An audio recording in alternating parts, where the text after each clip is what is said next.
rendu à installer le monitoring au patient. Donc, on s'est déjà présenté, c'est sûr, à ce moment-ci, justement, qui on était. Bonjour, je m'appelle Julie, je suis une allothérapeute. Je suis avec l'anesthésiste aujourd'hui. On va prendre soin de vous. On vous installe du monitoring. Le patient avait déjà son accès veineux. Donc, à ce moment-là, on ne s'en occupe pas. On va installer un brasseur à pression. C'est souvent la première chose qu'on fait. Puis, ce que vous allez vous rendre compte, c'est qu'on reste à la tête du patient.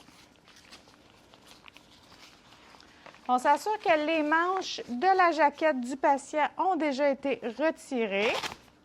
Si ce n'est pas le cas, on le fait. Habituellement, ça va être des petits boutons pression. Donc, on installe le brasseur à pression.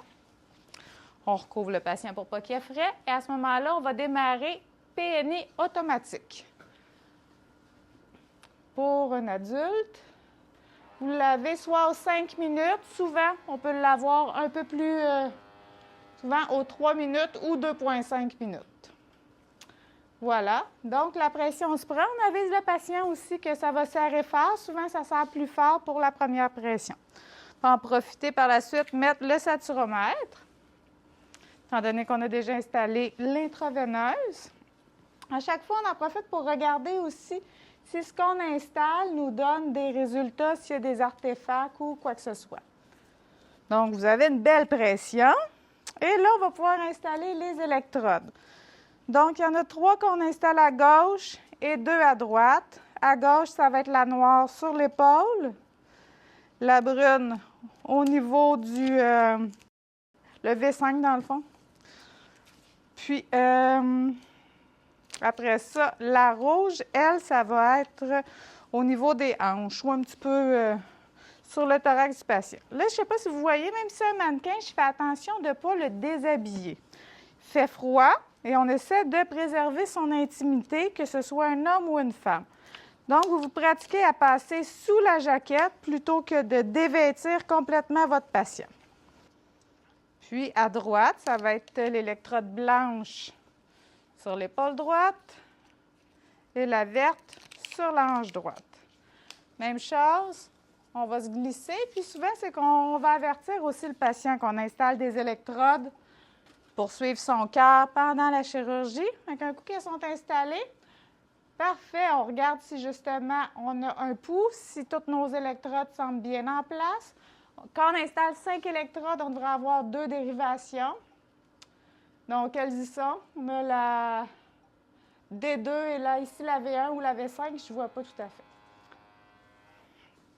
L'important, c'est surtout de prendre une pression avant l'induction. Certains patients, ça va les rendre anxieux ou ils vont se plaindre de douleur. On peut l'arrêter si on est satisfait. Il nous reste ensuite le neurostimulateur. C'est ce qui va nous permettre de valider la curarisation du patient. Petit dessin, on va le placer de la même façon. Donc, entre le pouce et l'index, puis il va avoir les 2 électrodes à venir installer par la suite. Qu'on va venir installer sur le trajet du nerf cubital. Fait que le nerf cubital, c'est habituellement le nerf là, qui va suivre le petit doigt.